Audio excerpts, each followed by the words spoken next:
Hello दोस्तों, agriculture era institute में एक बार आपका फिर से स्वागत है। दोस्तों, हम जो बीएससी एग्रीकल्चर की जो फॉरेस्ट्री की क्लासें लगा रहे थे, ठीक है, उसके अंदर अपने पास जो 7 क्लासें थी वो कंप्लीट हो गई। और आज अपनी 8वीं कक्षा है। कौन सी क्लास है? अपना 8वां लेक्चर है, ठीक है। 8वां लेक्चर कौन सा है? 8वां लेक्चर अपना है शेल्टर बेल्ट्स। मतलब शेल्टर बेल्ट्स का मतलब होता है कि वायुरोधी वृक्ष की पट्टियां लगाना। मतलब जो वायुरोधी मतलब जो वायु को रोकने के लिए जो वृक्ष की पट्टियां लगाते हैं, अपन वृक्षों की पट्टियां लगा देते हैं चारों ओर खेत की तरफ, क्योंकि उससे जो फसलों वगैरह को ले लो, किसी को भी है ना वायु से बचाया जा सकता है, ठीक है। और अपना जो फॉरेस्ट का कोड होता है वो होता है FORT 112, ठीक है। FORT 112 होता है, ठीक है। इसके बाद में है अपना FORT 112 हो गया। FORT 112 का 2 का मतलब होता है कि जो BSc फर्स्ट ईयर के फर्स्ट सेमेस्टर का सेकंड कोर्स, और फर्स्ट कोर्स होता है अपना हॉर्टिकल्चर। सेकंड कोर्स के अंदर फॉरेस्ट्री चलती है, ठीक है। तो अपनी 7 क्लासें कंप्लीट हुई। अपन फॉरेस्ट्री की क्लासें लगा रहे हैं, सभी भाइयों को पता है कि फॉरेस्ट्री की क्लासें चल रही है, ठीक है। और अपने जो हॉर्टिकल्चर की कंप्लीट हो गई, ह्यूमन वैल्यू की कंप्लीट हो गई, ठीक है। और जो अपनी मैथ की भी क्लासें लग रही है, ठीक है। इसके साथ साथ अपन जो आपके छोटे बड़े भाई बहन हैं उनको भी ये सूचना दे दे कि जो एग्रीकल्चर एरा इंस्टीट्यूट के द्वारा आपको फ्री ऑफ कॉस्ट कृषि प्रवेशक जेट CUT की भी तैयारी बहुत ही शानदार तरीके से करवाई जा रही है। तो आज ही जुड़िए एग्रीकल्चर एरा इंस्टीट्यूट से, ठीक है दोस्तों। तो अपन चलते हैं शेल्टर बेल्ट्स, ठीक है। ये आपके कृषि प्रवेशक के अंदर भी मतलब चैप्टर है, और जेट CUT के अंदर भी आता है शेल्टर बेल्ट्स। तो आज की क्लास बहुत ही इंपॉर्टेंट होने वाली है, ठीक है दोस्तों। तो एक बार क्लास को शुरू करने से पहले एक बार क्लास को ज़्यादा से ज़्यादा दोस्तों के पास शेयर कर दे, और जो दोस्त इस चैनल पर नए जुड़े हो चैनल को भी सब्सक्राइब जरूर कर दे, ठीक है दोस्तों। अपन चलते हैं शेल्टर बेल्ट्स, वायुरोधी वृक्ष पट्टियाँ ठीक है दोस्तों। आप जो मैं बता दूं आपको, जो अगर समझाने की क्रिया होगी वो आपको मैं बोर्ड पे समझा दूंगा, ठीक है। उसके अलावा आपकी जो आपका काम रहेगा मेन वो रहेगा, आपको जैसे जैसे मैं बोल रहा हूँ वैसे वैसे आप साथ साथ कॉपी के अंदर नोट्स बनाते जाइए, ठीक है। वृक्ष और झाड़ियाँ की पट्टी बनाई जाती है। मतलब जो वृक्ष और झाड़ियों की पट्टी बनाई जाती है, किसकी पट्टियाँ बनाई जाती है? वृक्ष और झाड़ियों की। वृक्ष और झाड़ियों की पट्टियां बनाई जाती है, पट्टियां बनाई जाती है। इसमें चौड़ाई अधिक, मतलब जो इसके अंदर चौड़ाई बहुत अधिक होती है। वृक्षों की कई कतारें होती है। हम इन वृक्षों की चौड़ी दीवार कह सकते हैं। जैसे मकान बनाने में एक ईंट की दीवार की मजबूती कम, 2 ईंट की दीवार की मजबूती अधिक, 4 ईंट की दीवार की और अधिक मजबूत होती है। मतलब जो एक ईंट की जो दीवार होती है उसकी मजबूती कम होती है, ठीक है। उसके बाद में जैसे अपन 2 ईंट की दीवार लगाते हैं उसकी थोड़ी मजबूती ठीक होती है, उसकी भी कम होती है। 4 दीवार की अगर अपन 4 ईंट की दीवार खड़ी करेंगे तो उससे भी 2 ईंट की दीवार की जो मजबूती है वो कम होगी, ठीक है। इससे सबसे ज़्यादा क्योंकि 4, इसीलिए चौड़ी पट्टी की मजबूती ज़्यादा होगी वायुरोधी वृक्ष पट्टियाँ लगाने में, ठीक है। इसके बाद में जब तेज वायु चलती है वृक्ष की एक पट्टी उसको रोकने में असमर्थ रहती है। मतलब जो अगर तेज हवा चलती है तो क्या है कि वृक्ष की एक पट्टी तो जो वायु को रोकने के लिए असमर्थ हो जाती है। इसलिए अपन 3-3, 4-4 पट्टियाँ बनाते हैं, मोटी पट्टी बनाते हैं। वृक्ष की 2 पट्टियाँ इस वायु को अधिकता रोक लेती है। मतलब जो वृक्ष की दूसरी पट्टी है, 2 पट्टियाँ मतलब अधिकता तक रोक लेती है। और जब वृक्षों की कई अधिक 4-5 पट्टियाँ होती है वायु पूर्ण रूप से रुक जाती है। मतलब जो वृक्ष की अधिक से अधिक मतलब 4 या 5 पट्टियाँ होती है तो वायुरोधी पूर्ण रूप से रुके जाती है। इसके 3 प्रकार होते हैं। एक तो हो गया सिंगल रो, और एक एंटर रो, और एक मल्टीपल रो, ठीक है। ये 3 प्रकार की होती है। कौन कौन सी? एक तो सिंगल मतलब तो एक हो गई, और इंटरमेडिट और मल्टीपल सेलेक्टिव, ठीक है। इसके बाद में विंड ब्रेक। अगला टॉपिक अपना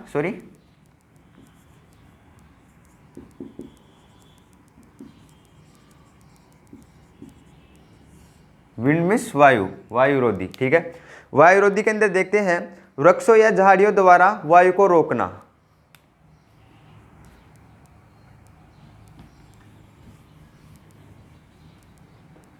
विंड ब्रेक का होता है वृक्षों या झाड़ियों के द्वारा वायु को रोकना। क्या होता है विंड ब्रेक? वृक्षों या झाड़ियों के द्वारा वायु को रोकना, ठीक है, ये होगा। इसके बाद में है अपने आगे चलते हैं। इस कार्य के लिए साधारण तौर पर एक कतारें होती है, मतलब इस विधि के अंदर जो होती है साधारण तौर पर एक कतार होती है। क्या होती है?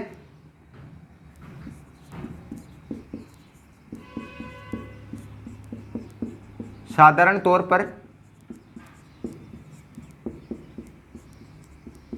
एक कतार होती है, ठीक है। इसके बाद में है साधारण तौर पर एक कतार होती है। इस प्रकार की कतार से रक्षा कम होती है, मतलब इस प्रकार की जो कतार से रक्षा कम होती है, मतलब एक कतार से जो रक्षा होती है वायु के द्वारा वो बहुत ही कम होती है। इसके बाद में टांगिया प्रणाली, दूसरी कौन सी प्रणाली है? अगला अपना टांगिया प्रणाली। टांगिया प्रणाली के अंदर अपन क्या देखते हैं एक बार।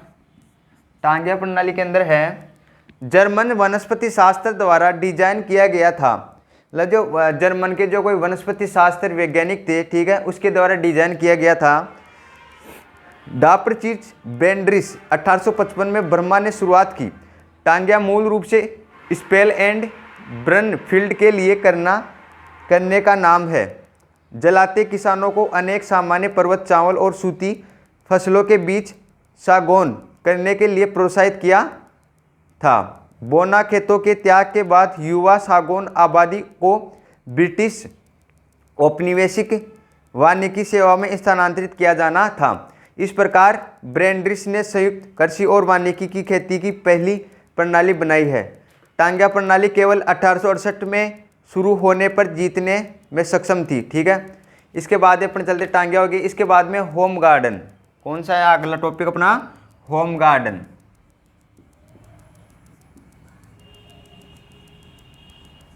होम गार्डन के अंदर दे रखा है एक बगीचे एक नियोजन स्थान, मतलब जो एक बगीचा वो एक नियोजन स्थान है। एक बगीचा एक नियोजन स्थान है। इसमें अपन जो होम गार्डन होता है, इसके अपन जो खेत के पीछे मतलब जो मकान के पीछे वगैरह अपन जो गार्डन वगैरह लगा लेते हैं, जो मतलब ऐसे है कि स्ट्रेस वगैरह को या फिर जो काम करके थके हुए इंसान है तो वहाँ पे जाके अपन मनोरंजन वगैरह कर सकते हैं, आराम से एक अच्छी श्वास वगैरह ले सकते हैं, अपन वहाँ पे व्यायाम वगैरह कर सकते हैं, एक मतलब अच्छा फील कर सकते हैं अपने होम गार्डन के अंदर जाके। आमतौर पर बाहर प्रदर्शन खेती और पौधों का आनंद और प्रकृति के अन्य रूपों के लिए अलग रखा जाता है। मतलब इसके अंदर अपन जो बाहरी जो खेतों द्वारा होता है इसको एक प्रकृति के द्वारा अलग रखा जाता है। इसके अपन प्रकृति का भी मजा ले सकते हैं, अनुभव कर सकते हैं। बगीचे प्राकृतिक व मानव निर्मित दोनों सामग्री को शामिल कर सकता है, मतलब जो बगीचे होते हैं वो प्राकृतिक या फिर मानव निर्मित दोनों सामग्री को शामिल कर सकते हैं। इसके बाद में है आज का सबसे आम रूप एक आवासीय उद्यान, मतलब आज का जो आम रूप से एक आवासीय उद्यान है। इसके बाद में है होम गार्डन, उसको कहते हैं जो घर पर अपनी आवश्यकताओं की पूर्ति के लिए स्थापित किया जाता है, मतलब जो घर के लिए आवश्यकताओं की पूर्ति किया जाता है, घर के लिए जो आवश्यकताओं की पूर्ति के लिए करते हैं,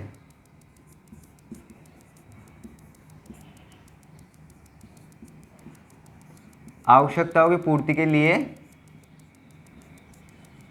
करते हैं, आवश्यकताओं की पूर्ति के लिए करते हैं या स्थापित करते हैं, जैसे घर की सुंदरता के लिए, घूमने के लिए या बैठने के लिए। या तो घर की, जैसे एग्जांपल ले लो, या तो घर की सुंदरता के लिए व बैठने के लिए वह घूमने के लिए, ठीक है। होम गार्डन का मतलब ये होता है, मतलब जो घर के लिए आवश्यकताओं की पूर्ति के लिए स्थापित करने के लिए, जिससे अपन जो घरों की सुंदरता बढ़ाने के लिए, घूमने के लिए, और एक होता है एक बैठने के लिए, ठीक है। इसके बाद में है शिफ्टिंग कल्टीवेशन, मतलब स्थानांतरित। इसके बाद में अपना है अगला लिख लेते हैं अपन शिफ्टिंग कल्टीवेशन। विंड ब्रेक वगैरह हो गया था, ठीक है, एक बार इसको उतार लीजिए। अपन आगे देखते हैं शिफ्टिंग कल्टीवेशन, ठीक है, कि शिफ्टिंग कल्टीवेशन क्या होता है। Shifting cultivation.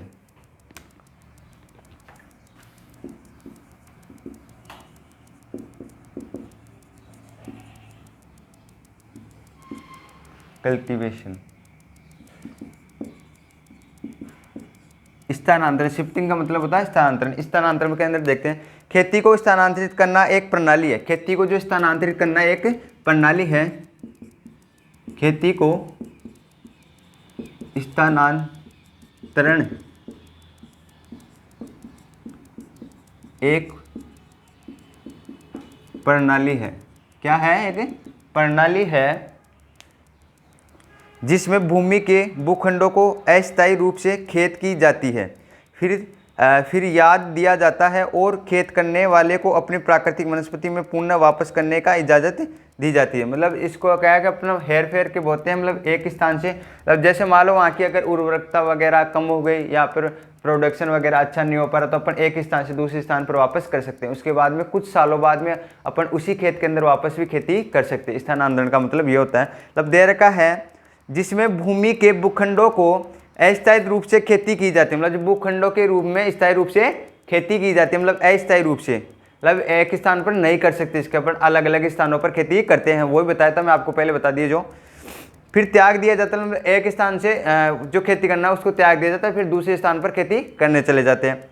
और खेती करने वालों को अपनी प्राकृतिक वनस्पति में पुनः वापस आने की इजाज़त दी जाती है। मतलब जो खेती करने वालों को अपने प्राकृतिक के अंदर पुनः आने की इजाज़त दी जाती है। ठीक है। इसके बाद में है अपना जो, एक बार इंक डाल लेता हूं, इसको एक बार उतार लीजिए आप।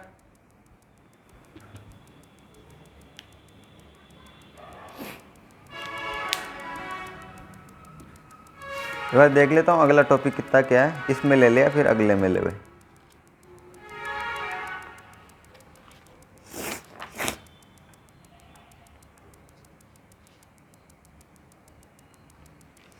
ठीक है, इसी के अंदर ले लेते हैं, थोड़ा बहुत बचा है। फिर इसके बाद में अपन अगली क्लास में जो इंस्ट्रूमेंट यूज्ड इन डायमीटर ले लेंगे। ठीक है, इसके अंदर अपन ले लेते हैं फॉरेस्टी मैनेजरेशन, क्षेत्र मिति, वन क्षेत्र मिति दे लेते हैं इधर। ठीक है, एक बार उतार लीजिए इसको, पहले आप स्क्रीनशॉट ले लीजिए, जल्दी उतारिए।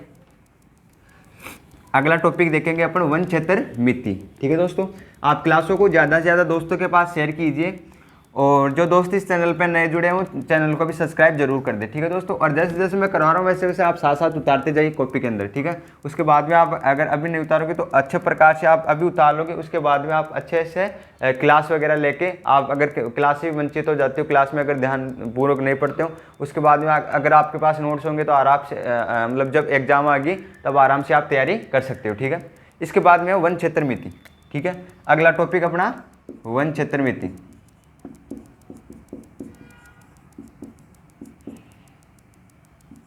वन क्षेत्र मिति के अंदर है, वन क्षेत्र मिति वन संसाधनों के बारे में मात्रात्मक जानकारी प्रदान करने का एक विज्ञान है। जो वन क्षेत्र होता है वो वन संसाधनों के बारे में, जो वन संसाधनों के बारे में, जो वन के जो संसाधन होते हैं उनके बारे में मात्रात्मक जानकारी प्रदान करने वाला एक विज्ञान है, जो वनों को इसके महत्व, उपयोग और प्रबंधन पर उचित निर्णय लेने की अनुमति देता है। जो वनों को उचित निर्णय वगैरह लेने में उचित निर्णय लेने की अनुमति देता है। ठीक है, इसके बाद में है ऑब्जेक्टिव ऑफ फॉरेस्ट्री मेजरमेंट। मतलब जो वन क्षेत्र मिति का क्या उद्देश्य है, अपने इसका उद्देश्य देखते हैं। अगला टॉपिक है वन क्षेत्र मिति का उद्देश्य। ठीक है, कि क्या उद्देश्य है इसका वन क्षेत्र मिति का। इसका है forestry major science include mensuration, modelling and, मतलब जो इस वन क्षेत्र मिति का मतलब होता है, इसके अंदर जो अपन जहाँ की अगर भूमि कवर करते हैं। ठीक है, वन क्षेत्र मिति का मतलब यही होता है कि अगर जहाँ की अगर अपन वृक्ष लगा रहे हैं वहाँ की अपने को पहले से पता होना चाहिए कि या अगर जो पौधा वगैरह लगा रहे हैं उसके अंदर ये अपनी जो फसल है या वृक्ष है वो लग जाएंगे या नहीं लगेंगे। तो अपने पहले से वहाँ पे उर्वरक वगैरह का पता होना चाहिए, इन्वायरमेंट का पता होना चाहिए। ठीक है, कि कैसा क्लाइमेट अपनी जो फसल को सूट कर पाएगा या नहीं कर पाएगा, क्योंकि वहाँ की जो सारी लोकेशन वगैरह अपने को वन मतलब जो क्षेत्र होता है उसको देख लेना चाहिए। ठीक है, उसके बाद में है डायमीटर मेजरमेंट, व्यास मापन हो गया, डायमीटर के अंदर मेजरमेंट हो गया। अब इसके अंदर डायमीटर, तो ये डायमीटर का अपन कल देखेंगे, क्योंकि डायमीटर का फिर अलग से एक टॉपिक ही ले लेंगे अपन, ठीक है। डायमीटर का जो टॉपिक है वो बड़ा है, तो अपन इसको नेक्स्ट क्लास के अंदर ले लेंगे डायमीटर को। तो अगर मेरी क्लास अच्छी लगी हो तो दोस्तों क्लास को ज़्यादा से ज़्यादा दोस्तों के पास शेयर कीजिए, और जो दोस्त इस चैनल पे नए जुड़े हैं वो चैनल को भी सब्सक्राइब जरूर कर दें, ठीक है दोस्तों। मिलते हैं एक बार फिर से नई क्लास और नेक्स्ट क्लास के अंदर। जब तक जय हिंद जय भारत, धन्यवाद दोस्तों।